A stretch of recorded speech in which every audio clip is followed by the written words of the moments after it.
of the indigenous people of Biafra, Mazi Nnamdi Kanu, has issued warning to the governor of Imo State, Hope Uzodinma, and Rochas over what is said to be forceful takeover of the Imo governorship seat by the APC. Kanu disclosed that Uzodinma is a stooge of the caliphate like Okorocha before him, and claimed that the move to install Uzodinma was more religious than political, and has vowed to resist such move. According to the IPOP leader, the decision to foist Uzodinma on the state as governor is part of a grand conspiracy against the Southeast geopolitical zone by forces loyal to the caliphate and the presidency. To him, the better option for the court would have been to order a repeat election in the disputed polling units. The IPOP leader, who spoke on the 19th edition of his international broadcast from the United Kingdom on February 29, 2020, said Uzodinma is an imposition, a caliphate stooge, and Fulani slave. The forces want to determine what happens in Imo State. What they want to occupy is Owerri, the spiritual nerve center of Biafra land, because they believe they can strangulate us from Imo State. Uzodinma is a stooge of the caliphate like Okorocha before him. Their plan cannot stand. I don't know who Ihedioha is, and I don't care, but we won't allow the imposition of his stooge to stand. In order to avert disaster, the best thing the Justice of Apex Court should do to redeem themselves is to call for a fresh election in the disputed areas. The imposition of the governor is unsustainable in law. Therefore, man and God, justice must be served. So guys, one thing that is important here is that whether Biafra or no Biafra, like what we know and from the feelings of the people, from opinions of people, from the large number of people, they, like we've been talking about it, they want to Ihedioha, and that is the man they want. But Nnamdi Kanu, like he's saying that he's not even, he doesn't know Emeka Ihedioha, but I think what he's trying to say, or the direction he's looking at, is like they want to frustrate the effort of Biafra from Imo State. Like he said, that is more of religion than being political. And they say they are going to resist it. The simple advice is just given to them. They are the best thing that they have some error or some kind of a error or what have you, or mistake, should be to rerun elections in those areas. That's the idea of forcing Uzodinma on Imo people, that they will resist it. And just like we are saying, whether Biafra agitation or not, what the people want, we can see it, we can smell it, we can feel it from the people who can feel it, feel the atmosphere. People of Imo, the larger number of Imo people want Ihedioha, and they've been making their statements known. So after today, we're going to know where and how everything is going to turn out to be. But what they are saying, that if whatever they want to do, if they bring Uzodinma back, they will not like it and they will not take it. So let us keep our finger crossed. Let's see what will happen at the end of the day. But one thing that is pertinent is that the people of Imo, they prefer Ihedioha. They don't want anything APC. They don't want anything APC in that state. They are the people, and like they always say, the voice of the people, the opinion, the submission of the people, you know, we have to stand. We'll have to stand. It's not a what one man says, but with what people are saying, the majority of the people, they want Ihedioha. Someone says here that you are right, Mazi. Uzodinma just want to destabilize Imo State and the east in Nigeria. No right-thinking and educated human being will belittle him or her herself the way he did. He went to Supreme Court to expose his illiteracy. May God in heaven bless you for speaking the truth. Someone said, I believe you, sir. I didn't like you, but for standing for the truth, I like your cause now.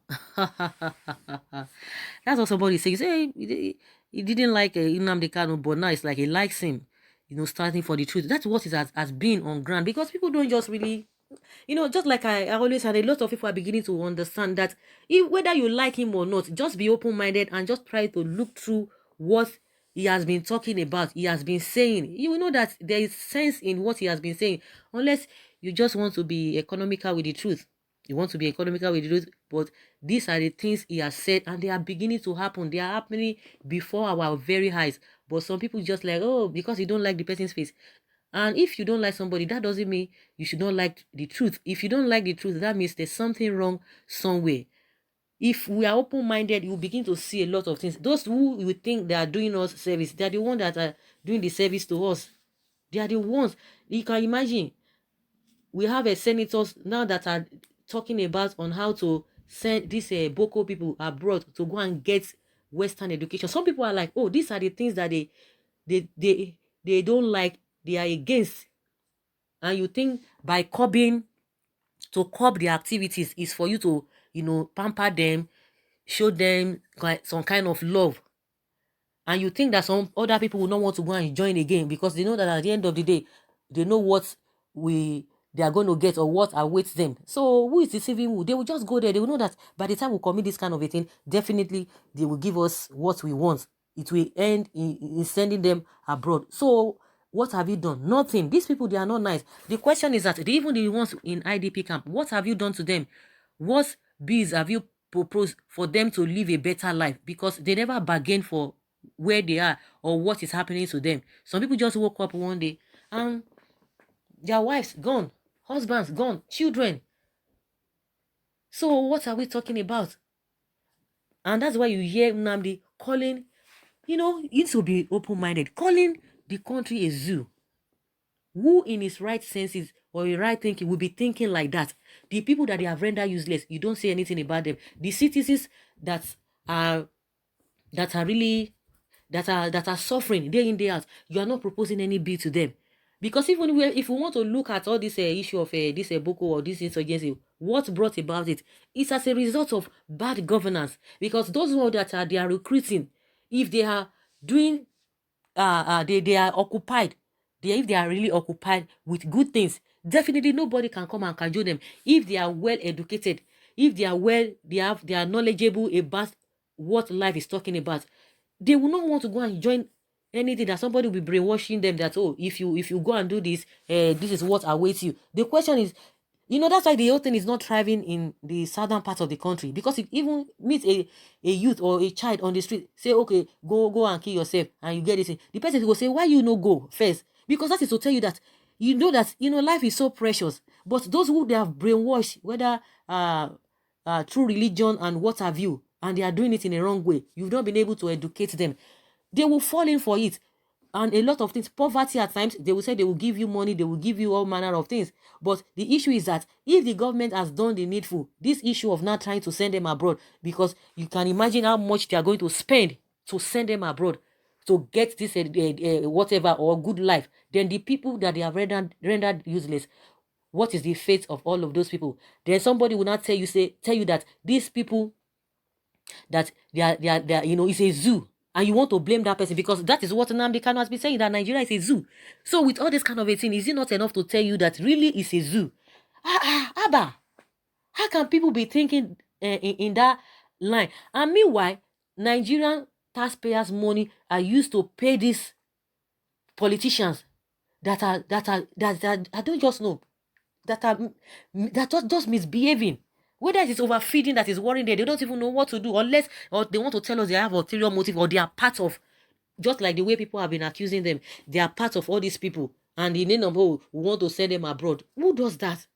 Who does that? Now, if another country comes to tell us, oh, that we are encouraging terrorism, then what are you going to be saying? How do you want to defend that? It's very, very unfortunate. So I'm just trying to digress, like somebody will say, oh, I didn't like Nnamdi Kanu, but now I like him. Why do you like him? Because you are beginning to be objective and see things beyond, oh, a Biafra person or what have you.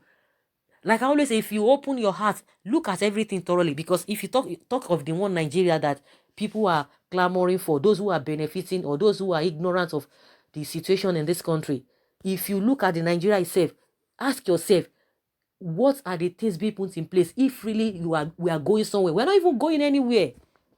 We are not going anywhere. The one Nigeria they are talking about, oh, our this is not negotiable, our together or whatever is not negotiable.